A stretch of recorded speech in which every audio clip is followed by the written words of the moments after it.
The Watcher of Realms Dracula collaboration event was announced this morning, and through this crossover, we are getting 4 new heroes in the game.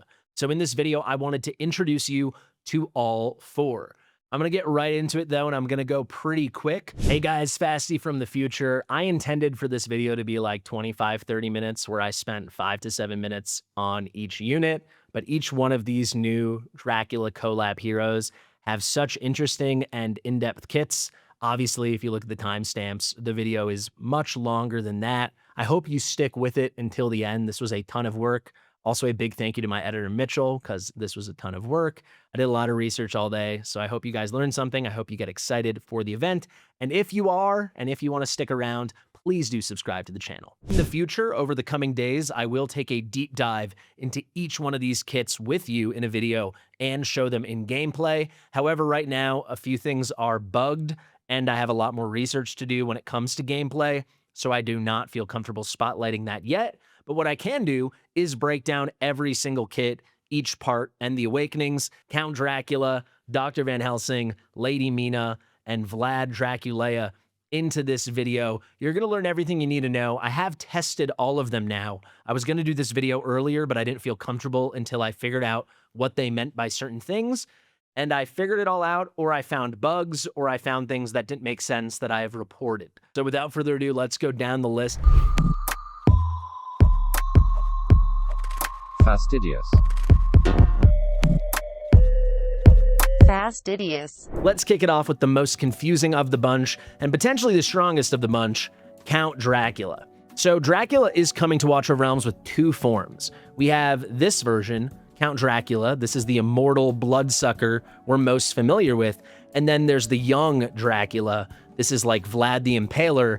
This is who he was before he, became the crazy monster we know, when he was just some badass impaler guy on the battlefield. But let's start with this version. This is definitely going to be the most hyped one, simply because he's the only ancient exclusive that's part of the event.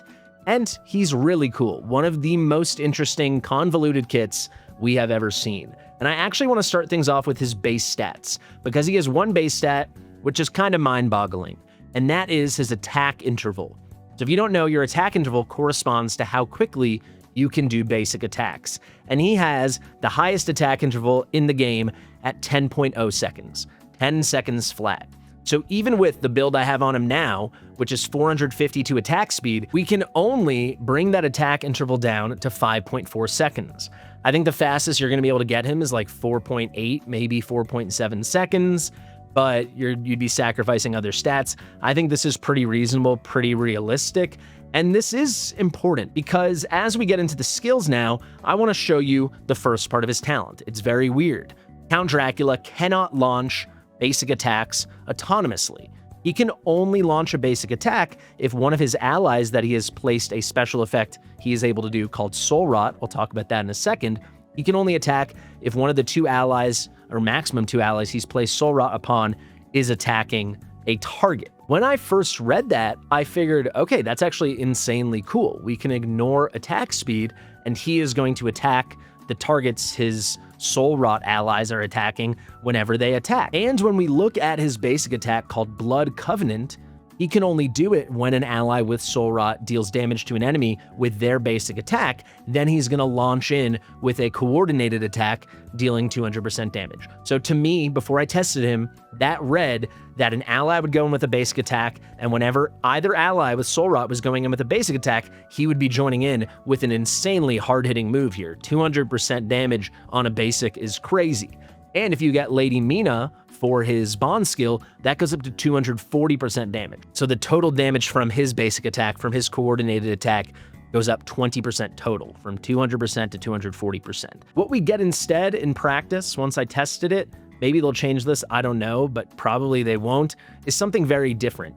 So he can only attack a target that is currently being attacked by basic attacks by one of the 2 Soul Rot allies. I hope you're with me.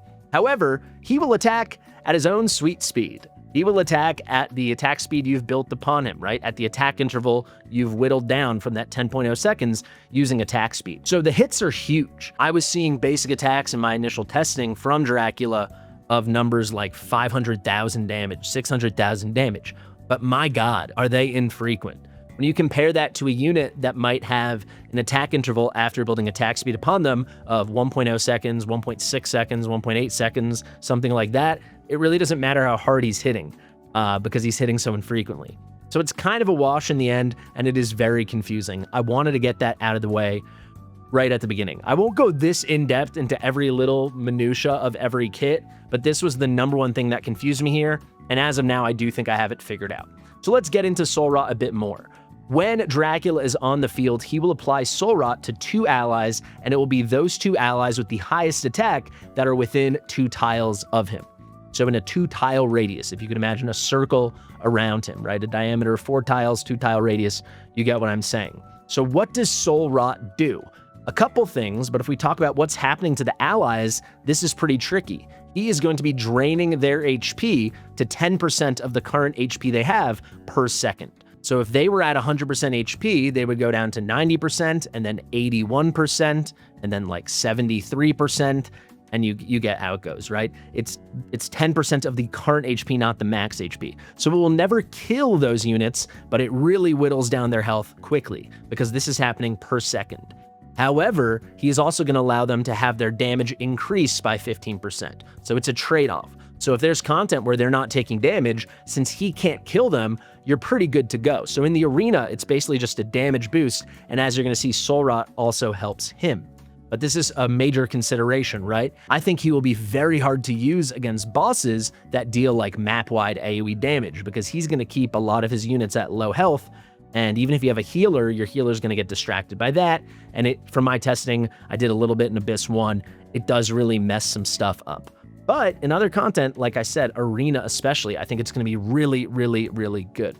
So they're going to maintain their Soul Rot until he ults. When he ults, they will be wiped of it. And when his ult is over, he's going to then put it back on the 2 allies within 2 tiles with the highest attack. So if nothing's changed, it will be those. But if one of those allies died or moved, or you've placed a new ally near him with higher attack, then he readjusts, right? He places them in new spots.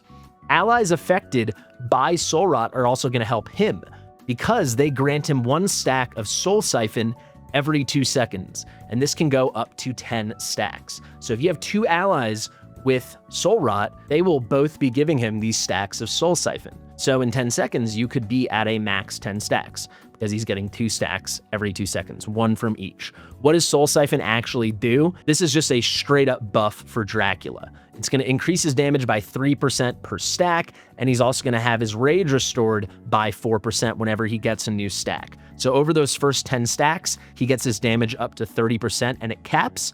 And then through those first 10 stacks, as he can't stack after that, he can gain a total of 40% rage. This allows him to ult cycle very quickly. So let's move into the ult now, because we already did talk about the basic attack, right?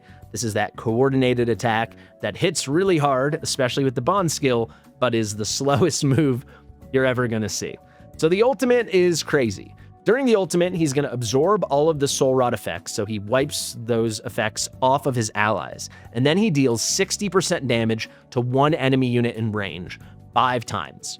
He's doing that every second for 15 seconds. So that is going to be 300% damage per second over 15 seconds to 1 enemy unit. And every second, if a unit dies, he'll move on, right? So that's definitely something. It's a ton of damage. It's crazy bursting damage. You can see the images here. I will say, I kind of wish it was multi-target or there was a little burst at the end, because it really depends on the content. Like I said, in certain content, this is going to be insane, but if there's a ton of enemies, this will struggle. Again, to me, he really feels like an arena hero. I think he's going to be really good in single-target arena. I think he's going to be really good in anti-air arena. By the way, I should have mentioned that he deals piercing damage. We'll quickly circle back to that and the base stats after we finish the skills before we quickly go through the awakenings. So here, I have not been able to find a good way to test this yet. I've already asked the devs. It says he inflicts anti-healing effect for 5 seconds. Is that with every instance of that quintuple hitter every second to the new enemy, or is it just when you initially trigger it?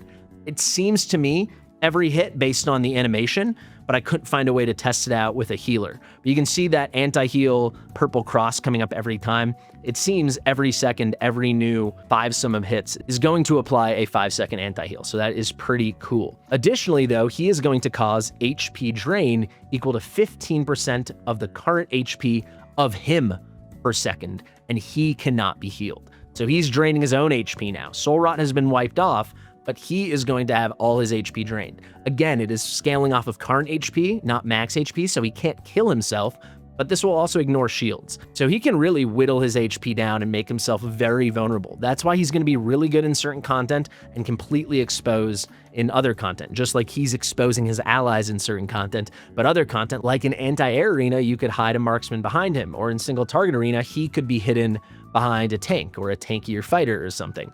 So it really depends on the content. I think there will be places he completely excels and places where you're just not going to use him, right? But he's draining his own HP, full stop. However, over these 15 seconds, while he's ulting, while he is draining his HP, he will get a 10% damage increase for every 100 bonus attack speed you've built upon him. That's pretty major. So here's some extra incentive to build additional attack speed upon him.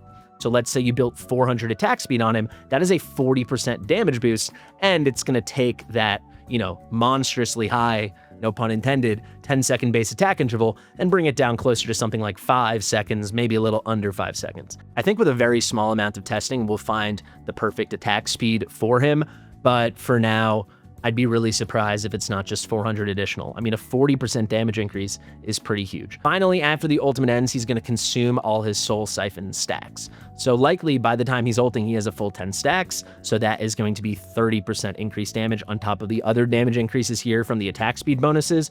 That all gets wiped away. Then he puts the Soul Rot back out, and then he starts stacking up again. Let's go to the first passive now. Blood Hunt. Ultimate attack deals an extra 15% damage to enemies with HP below 70%, and even further against enemies with HP below 30%, that damage boost is increased to 30%. So in content where you're trying to whittle people away and you're getting the HP lower and lower, he deals more and more damage. So this is an interesting thing because he's actually dealing more damage when the enemy's HP goes down from his own kit, not when his HP goes down. He can still deal more damage when his HP is lower if he's with like a Chaotic Lord, but that's like an interesting wrinkle. Finally, this passive I have asked the devs about explicitly because it does not make sense to me. When deployed, for every one allied hero in the talent's range, that's that 2 tile radius around him, gains 3 stacks of Soul Rot. It reads to me like he's getting stacks of Soul Rot, but I've tested this in multiple ways, deploying him first, deploying the allies, then him. I am never seeing him get stacks of Soul Rot. I don't see it in any way. So I need clarification on this. However, it can be strong because every stack of Soul Rot, he can get additional penetration. But I'm not seeing when he was ever gaining Soul Rot. I couldn't trigger that, and I tried, like I said, deploying him first, then allies, allies first, then him. He was never having his HP lowered until he was ulting, and then placing the HP drain upon himself. Finally, he's got this nice arena mastery. His cost is reduced by 5. That's obviously huge. I anticipate he's going to be very good in arena. So that would make his cost 13. I could see him next to Sithra in a chaotic comp being a new meta for single target arena, or at least very, very, very high end. Just off meta, something like that. So total attributes, base attack at 5100 is solid. It's not that special. If you didn't know, he is a fighter. 18 cost fighters, so we've seen way higher than that, and we've also seen way lower. It seems about right, given the fact that once we figure out that second passive, he has a good amount of penetration, and he can stack a lot of damage boosts upon himself, but definitely not on the higher end. HP is okay, not special at all. Defense is pretty good, but not ridiculous. Magic res is pretty standard. 18 cost, like I said. That just god-awful attack interval. I would love to see them make that 5.0 seconds, if not like 3.5. I think this is crazy. And then, yeah, everything else completely conventional. Like I said, he's a fighter, and he has dual faction in Star Piercers and the Chaos Order. And as I also mentioned, he deals piercing damage. Now, here's a cool thing. His Awakenings, I think his A1 by a mile is going to be the best. So the allies that receive Soul Rot, the 2 allies in that 2 tile radius talent range that have the highest attack, they're gonna, yes, have their HP drained, but instead of getting that 15% damage increase, it is raised to 30%. This isn't, mind-blowing, but I do actually believe this is his best awakening, which means he's going to be pretty close to full potential at A0. At A2, that base attack goes from 5100 to 5400. At A3, he starts putting out defense reduction, and it does tie the highest in the game at minus 30%, but we have a lot of other ways to get similar defense breaks. So it's not like you need his A3 for him to unlock this. It's like a nice to have, but you can get this from a lot of other places, and you can get it from more consistent sources as well, because he only places this through his ultimate. By the way, I don't think I explicitly said it. His ultimate is very cheap at 500. And because he's getting Rage as he's getting stacks of Soul Siphon, he can ult spam quite quickly, which is a really cool part of his kit. I think he's going to be crazy for Arena. I'm putting that out there now. Then for A4, he's going to get Penetration 8%, very standard. And then the A5, like, this is cool. But I don't think it's game breaking. During the ultimate, the more times an enemy's hit by his attacks, so if he's not killing them and he keeps hitting them over and over, he's going to deal higher and higher subsequent damage, capping at 40%. It's very good, but I can't think of an obvious use right now. Maybe there'll be something in Malric against the mini bosses, but to me, this feels like a boss DPS skill, and I don't envision him being good against bosses. Also, let's finish up here. He does not have bleed in his kit. And once again, I don't understand the lore with bleed in this game. He is like the king of blood, but he doesn't have bleed. Okay, let's move on now to our next unit. We've got Dr. Van Helsing. They're calling him the Professor. He's the guy that was hunting Dracula. I don't know if he's originally from, but I think of him as being from the Bram Stoker book. Yeah, what's his deal? He's an AoE piercing damage marksman. He has dual faction membership. Let's start there this time in the Nightmare Council and the Star Piercers. So he joins Yuri as the only unit in the game with that distinction. We have two other Nightmare Council marksmen, that's Hotsit and Ryzen, but they don't have the dual faction membership. The dual faction membership to me is a pretty big deal. So now he can be lorded over by Araka or Yovar or one of the epics, and that's a very good lordship to have over a piercing damage unit, which is what he is. So let's take a quick peek at his base stats, and then we'll go straight into the skills. Base stats, very standard. Basically exactly 4,000 base attack, pretty typical unawakened for an AoE marksman. HP's fine, defense, magic res, whatever. Very standard 3.5 second attack interval for an AoE piercing damage unit, just like Nyx, just like Razak, and everything else very, very standard.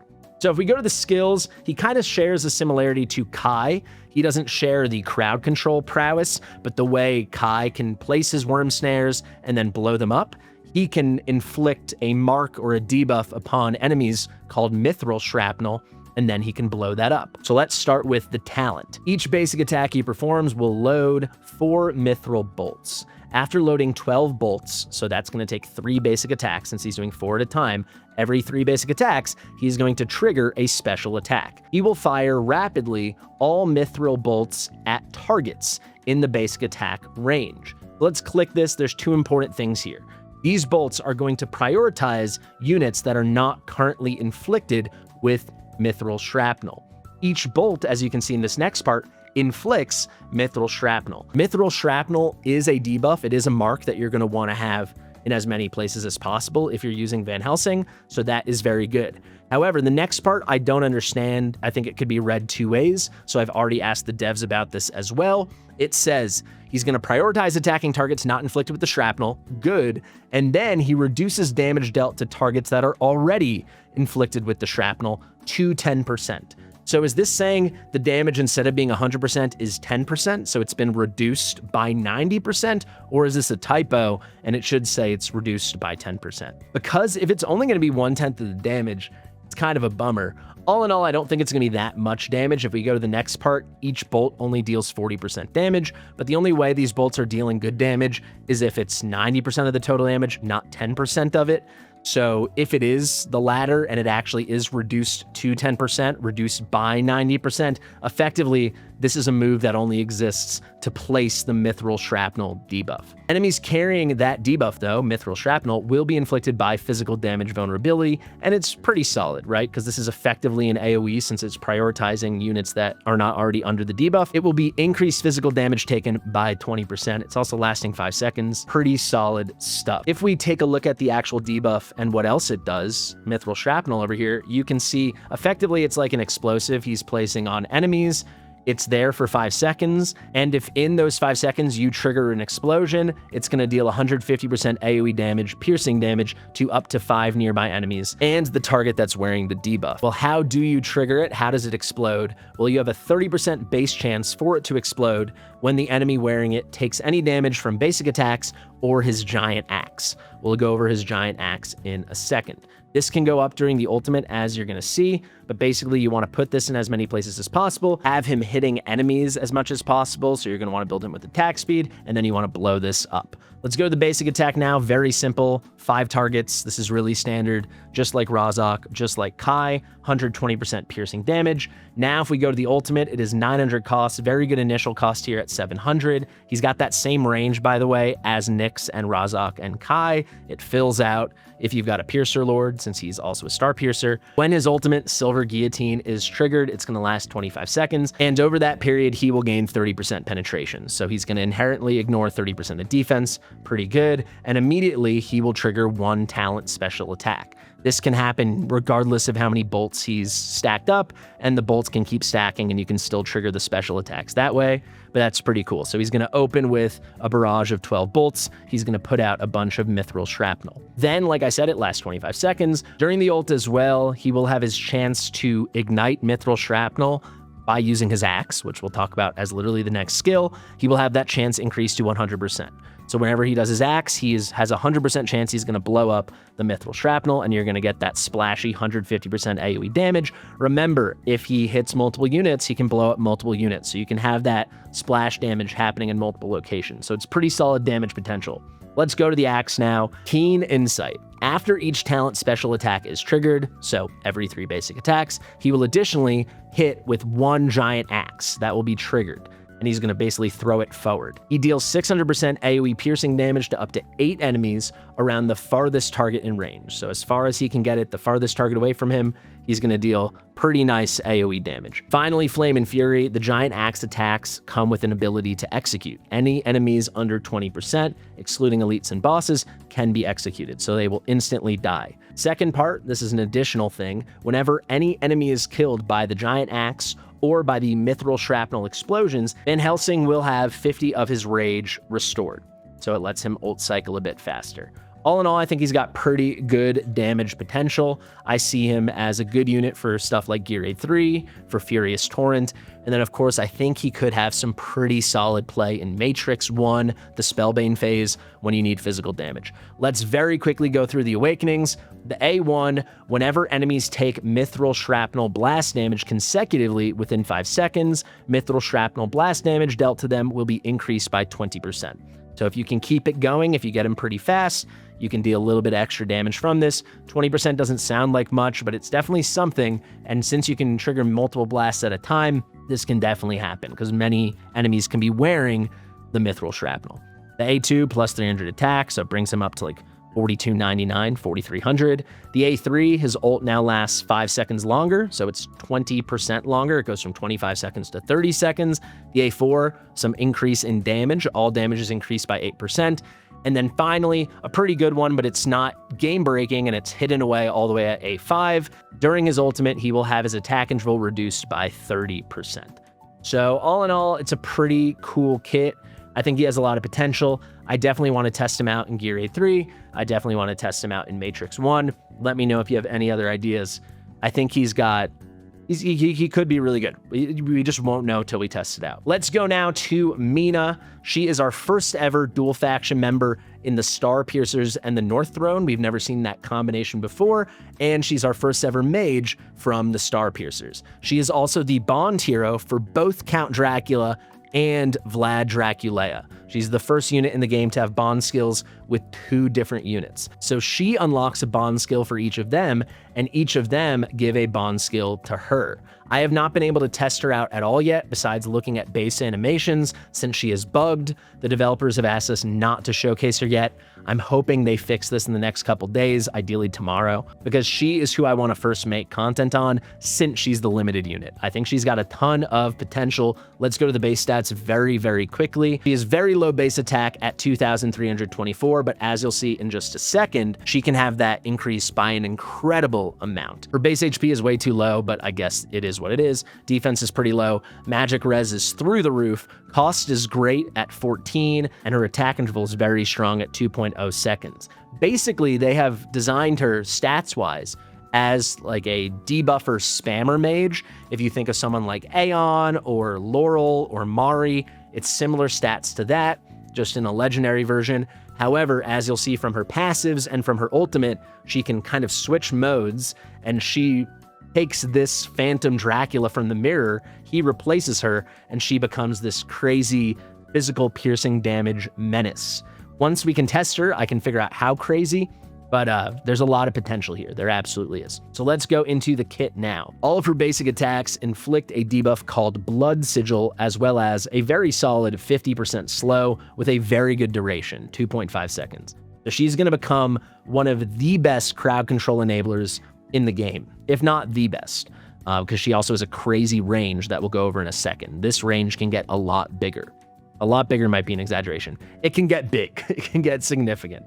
So let's continue on. What is Blood Sigil? This is a mark she places, and you'll see it directly synergizes with one of her passives. It will lead to increased damage dealt by both her and the ally on the field with the highest attack. So that is very relevant. Every 5 basic attacks, she can trigger an enhanced basic attack, and this will deal 100% AoE damage to up to 5 enemies, and that damage as well will inflict Blood Sigil and slow. Same durations and everything. The damage there is so negligible. Frankly, all of her damage is terrible unless she's ulting. So just remember that. They have designed her to be a magic DPS, which makes no sense because you're going to use her in physical DPS settings. But because unless she's ulting, and when she's ulting, she starts dealing piercing damage and her attack goes through the roof. If she's not ulting, yes, she's stuck with magic damage, but her attack is so low, it doesn't really matter. But I still have mentioned to the devs that I think they should change her to having physical damage or piercing damage as a baseline as well. Let's go to that basic attack. So we know every 5 basics, it's going to be this little AoE, which again is irrelevant for the damage, but is relevant for placing Blood Sigil and slow on more units. The normal basic attacks are pretty standard. Just going to hit one enemy for 100% magic damage. It is whatever, single target, but she does restore 20 extra rage every 5 basics. And you're going to build her fast, right? You're going to ideally build her with at least 450 attack speed. Later game, it might be closer to 600, 550 to 600. It really will come down to how you want to use her. That will make sense in just a moment.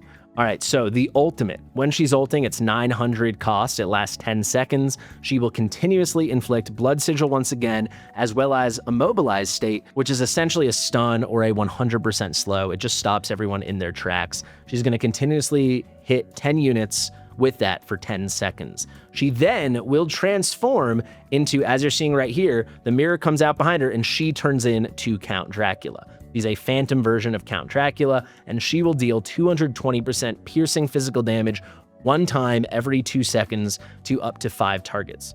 So this is relevant because that's very good AoE damage at a good clip, and as you'll see from her second passive and one of her bond skills, her attack and crit damage can go through the roof. Let's start with this first passive though, Blood Resonance. When she hits those enhanced basic attacks every 5th basic, or when she's dealing damage as the Phantom Count, when she's ulting, she will inflict physical damage vulnerability upon the targets that she makes contact with.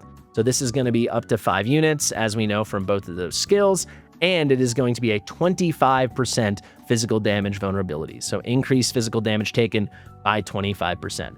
For AoE, this is one of the strongest we see in the game. Actually, for AoE, it is the strongest. We only see stronger, I think, from Celine, and that is single target. Don't get it confused with magic res reduction. They are different things.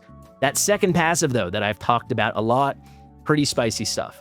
During the ultimate, she will gain 50% of the current attack of the ally anywhere on the battlefield who has the highest attack. So if you have a very high attack ally on the field, like an Ardia, like a Sung Wukong, like a Lord Phineas, she could easily be getting 50% of their current attack. So that is all the attack you've built upon them, and then the extra attack they get when deployed on the battlefield. So boosts they get from Lord skills, from their artifacts, maybe from an inspiration hero, from an invigoration or Wings of Grace buff. Easily, she can be getting lent 15,000 more attack, 20,000 more attack with really good builds, which all of a sudden makes her a pretty awesome damage dealer during her ultimate. And you can somewhat ignore building attack upon her with her actual kit since she's getting so much from that ally. Yes, she might get some from herself, maybe 10,000, 12,000, but that would kind of be the max. She could easily be getting 20,000 from an ally. So that's pretty wild. And then, as you're going to see, when she's ulting, the damage she is dealing as the Phantom Count Dracula and the damage that the ally anywhere on the battlefield with the highest attack deals to any units inflicted with Blood Sigil, all damage will be increased by 30%. So she's boosting her damage during her ult when she's hitting Blood Sigil units, and the damage dealt by the ally on the field with the highest attack, that's also getting boosted by 30%. So the first bond skill, Nightfall's Embrace, it does not say which Dracula gives this to her. Is this from the Count or is it from Vlad? That's something else I've mentioned to the devs. A little incomplete for this to show up on test server, if I'm being honest. But when she ults, the effect of her second passive, Crimson Oath, is now not just her gaining half of the attack of the ally with the current highest attack on the field, she's also gaining some crit damage. So you can see when the ult is triggered, she will also gain 20% of the current crit damage from the ally with the highest attack. So let's say you had an Ardia with 300% crit damage, she's now getting 20% of that, so another 60% crit damage. So you can, in a lot of ways, lean into things like attack speed and rage regen, maybe a little tankiness on her, and then obviously build her with crit, but don't need to go overboard, especially as you're progressing and you don't have the best gear when it comes to attack and crit damage, since from her normal second passive, and then if you have this bond skill unlocked, she's getting such a crazy DPS stat contribution. Then her second bond skill, the enhanced basic attacks that are coming every 5 basics, they can now be triggered twice in a row. So it will be 5 basics, enhanced basic, rinse and repeat. Very, very good stuff. Quickly, the Awakenings, here's some more good news. This is not going to be a limited that absolutely needs Awakenings. Quickly, that does remind me, I said her range can be a lot bigger, and that's because she's a Piercer. So if you're running her with a Piercer Lord, the range is kind of huge. So you get an extra 3 tiles here. So essentially it's 5 by 3 with her offset from this back row. So just imagine this with 3 more spots there. It's a very nice expanded range. She benefits a lot from being with a Piercer Lord, in my opinion. Okay, back to the Awakenings, her A1. So I do think this is her best Awakening. During the ultimate, the Phantom Dracula she summons through the mirror that replaces her will have an increased attack range further, and the attack interval is reduced by 30%. So previously, you are dealing damage 1 time every 2 seconds. Now it's reduced by 30%, so you're going to be dealing damage 1 time every 1.4 seconds. So this is a little bit more damage. This is pretty significant. And then quite significant for certain content is the increased attack range.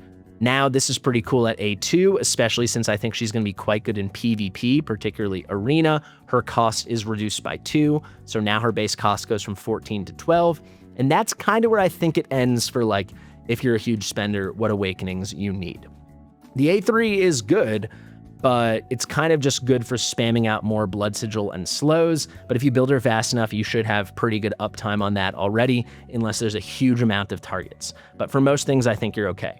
With the A3 though, her basic attack will now hit 3 targets simultaneously. Additionally, when the basic attack deals damage to enemies, it will restore her HP by 2% of her max HP. So a little self-healing bit into her kit.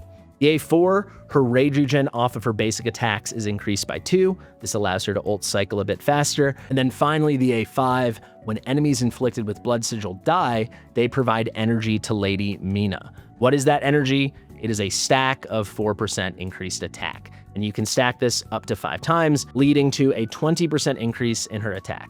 I've asked the devs about this as well. Is this her current deployed attack or is this her base attack?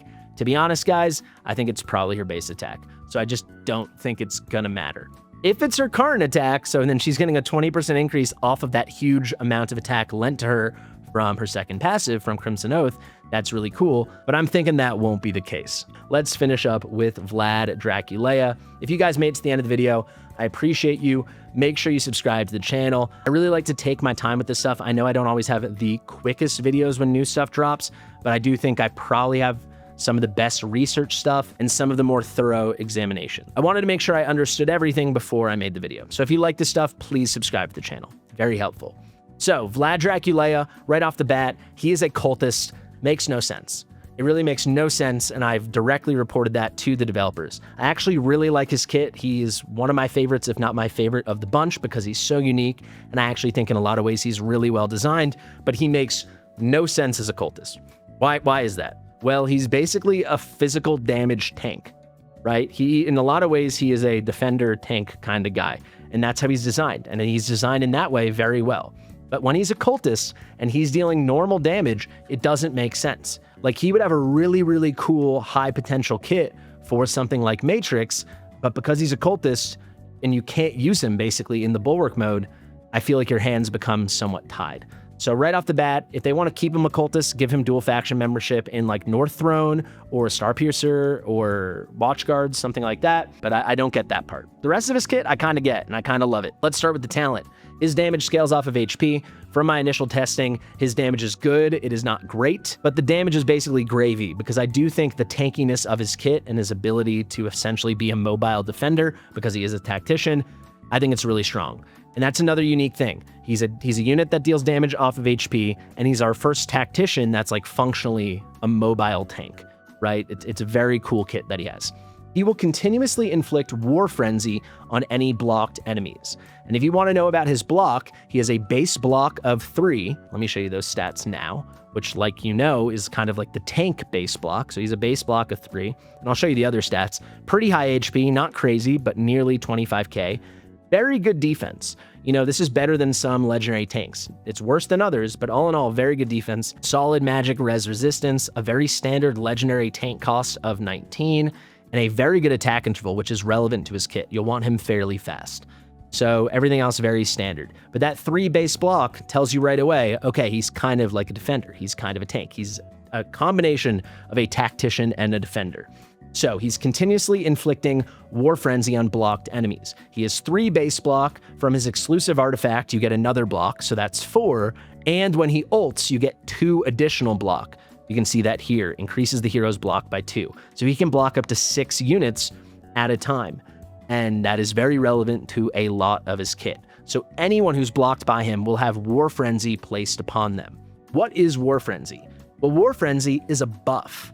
You might be thinking, why is he buffing the enemies? It will make so much sense in just a moment. Basically, he's going to allow them to attack him faster. He's reducing their basic attack interval by 25%.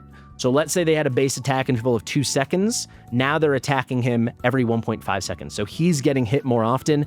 For most content, that will be a good thing, as you'll see in a moment. Next part of the talent, when he's attacking enemies inflicted with War Frenzy, he is going to have his 2 main moves, Impaling Charge, that's his ultimate, and then this passive over here, Brutal Suppression, his counterattack move, he's going to have those moves shred defense. They're going to ignore 30% of the target's defense. Let's go to the basic attack now. Physical damage, like I said, makes no sense. By the way, the other thing they could do is just have him deal magic damage. That would also be good, and then he could be a cultist. But I don't think he can be just a cultist who just deals physical damage. He needs to be a cultist and something who deals physical damage, or just a cultist, but he deals magic damage. But here you go, up to 5 targets, pretty solid mini AoE here, 120%. That damage is scaling off of his HP. Let's go straight to the ultimate now, Impaling Charge. This can be used 2 ways. So you can use him as a tactician and have him move, or you can use it with him standing in place. So you can choose whether or not you want to charge or stay where you are. If you do charge, he can kind of move everywhere on the battlefield. It's anywhere within 3 tiles, a 3-tile radius. That is 6 tiles in diameter. If you look here when you go to select, it's kind of the whole map. It's not everywhere, but it's like nearly everywhere. And you'll see that when you play with him. Really, really, really good stuff. If you choose to move him, he will deal 500% AoE damage to up to 7 enemies in his path, Or if you keep him in the spot where he is and you just spam the ult and he doesn't move, you will deal 360% AoE damage, but now up to 10 enemy targets within 2 tiles. So then he kind of has like this circle range around him. So they can be in front of him, to the side of him, behind him. You're good to go. After he casts for those 15 seconds, his block is increased by 2. Then the next part, he deals 30% increased damage, up to 30% increased damage, and he takes up to 30% reduced damage. So he hits harder and he becomes tankier. How do you get these increases to his damage and decreases to his damage taken? Well, it scales off of the number of units within 2 tiles of him. So every unit that's within 2 tiles increases those stacks by 6%. So if there's 1 unit, it's 6% increased damage, 6% reduced damage. If there's 5 or more, it's the full 30 increased damage that he deals and 30 decreased damage that he receives. Let's go to the bond skill now. This is a very weird thing. I've also submitted a question about this to the developers. Once you have Lady Mina, you unlock this bonus effect. When you're moving with him, so he's being used as a tactician and he's moving somewhere on the map, he's gonna pull up to 5 enemies along his path to the destination he's charging to. So this is good for like pushing enemies out of the way, bringing them towards him, and then, you know, juicing up the rest of his ultimate, because now he has up to 5 enemies or more around him.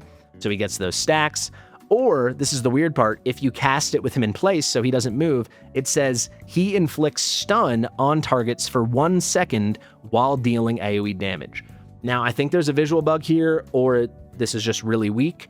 So if it's a visual bug, I tested this a lot, and to me it looked like every AoE hit was not stunning the units when he was ulting, or it could just be a really weak version and it's only that initial burst and the subsequent AoE basic attacks don't count. So I'll let you know once I hear about that. All in all, the bond skill is fine. It's definitely not our best bond skill. We'll see, right? Maybe it's bugged, and maybe every hit will be a 1 second stun. You could build this guy with a 1.2 or 1.3 attack interval, and then he's basically keeping people fairly perma-stunned, close to it. That'd be really nice. So the first passive, this is the other move that he can deal good damage and ignore defense, brutal suppression. Whenever he takes direct damage, there's a 25% chance that the next basic attack will be a counterattack. That counterattack will deal 130% damage twice to up to 7 adjacent enemy targets. After casting this skill, he immediately restores 6% of his rage. So this is a really cool skill.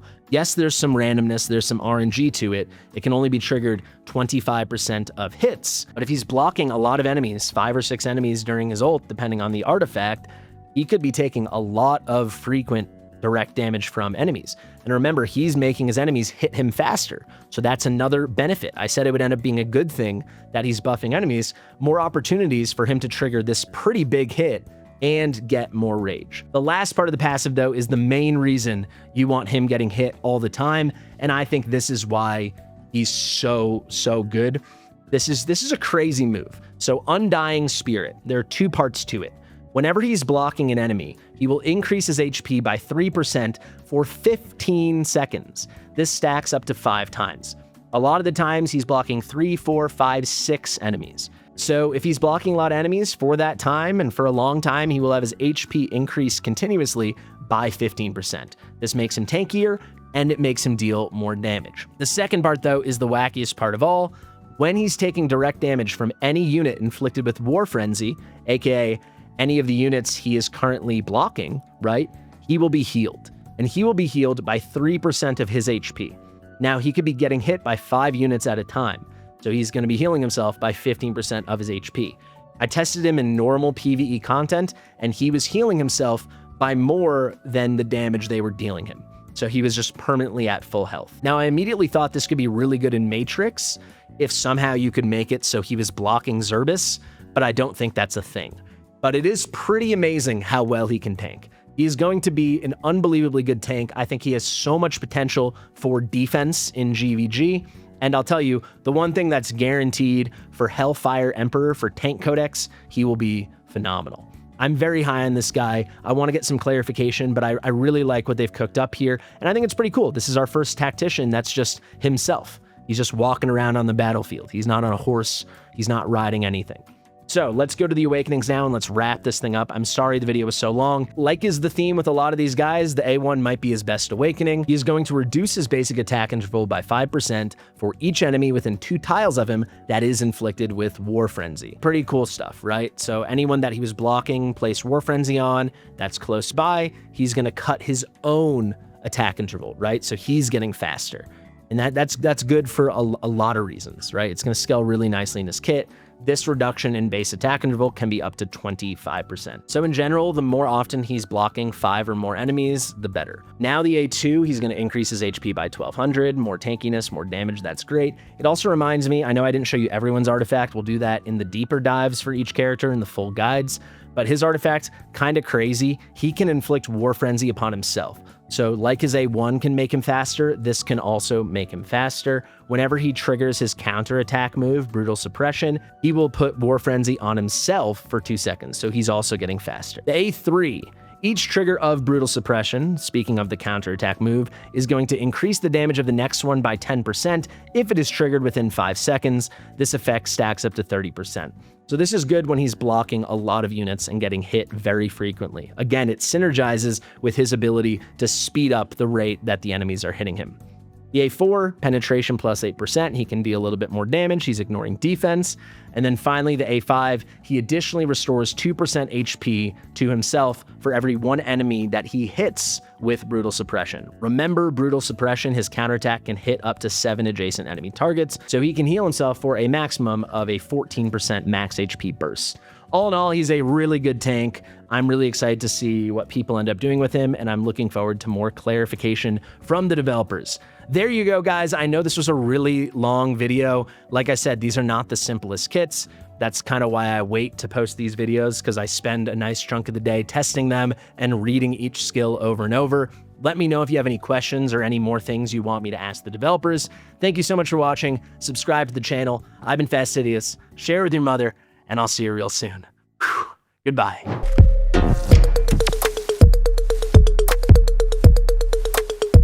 Fastidious.